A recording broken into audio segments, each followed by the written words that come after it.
এখন গাঁৱৰ এটা নিস্তব্ধ ঘৰ গাঁৱৰ মানুহৰ মতে তাত বোলে এটা ভূত থাকে গাঁৱৰ এজন ডেকা ল'ৰাই এদিন সেই ভূতটোক খেদাবলৈ বাহিৰাজ্যৰ পৰা এজন বাবাক মাতি পঠালে যাৰ নাম আছিল বাবা ভোলাকান্ত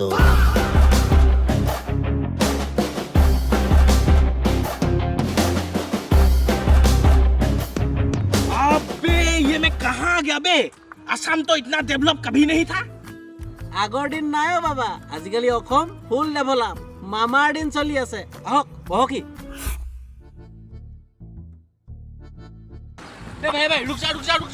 ए भाई क्या हुआ अरे असम के गांव के अंदर भी इतना चिकना रास्ता कैसे हो गया रे अरे ये आसाम माला रोड है फ्रॉम पाटसाकु टू पिठागुटी এইবোৰ সব আমাক মামায়ে বনাই দিছে বুজিছ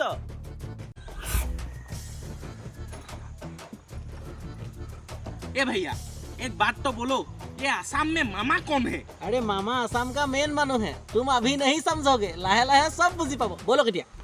बाप रे भैया जी ये कैसा इलाका है असम का गांव ऐसा होता है क्या अरे এখন গাঁও নহয় এখন প্ৰধানমন্ত্ৰী গ্ৰামীণ আৱাসিক এলেকা ইয়াতো যিমানখিনি দুখীয়া নিচলা মানুহ আছে যাৰ এখন নিজৰ ঘৰ নাই তেওঁলোকক থাকিবলৈ মামাই এই ঘৰবোৰ বনাই দিছে বুজিলি मामा ने लेकिन असम में काम बहुत तगड़ा किया है अरे तो যোন গিলাস পানী খাই আছো এই গিলাস পানীও মামাই দিয়া अच्छा ये भी আজি অসমৰ প্ৰত্যেক ঘৰ মানুহৰ লগতে বিশুদ্ধ খোৱা পানী আছে বুজিলি যাওয়া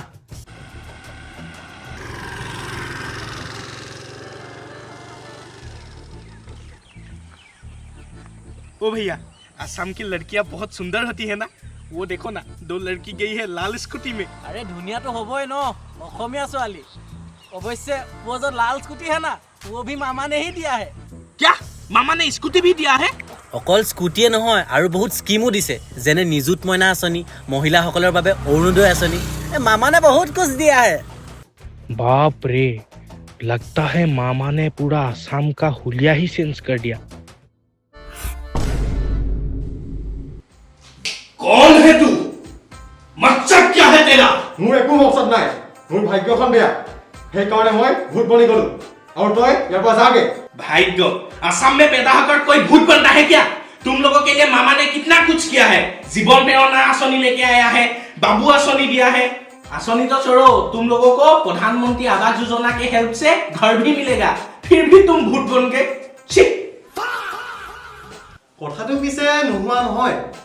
তই ঠিক কথাই কৈছ মামাই আমাৰ কাৰণে বহুত সুবিধা দিছে তেন্তে আজিবা ভূত নবনো বৈ ইয়াৰ পৰা মামা আহিছে গাৱে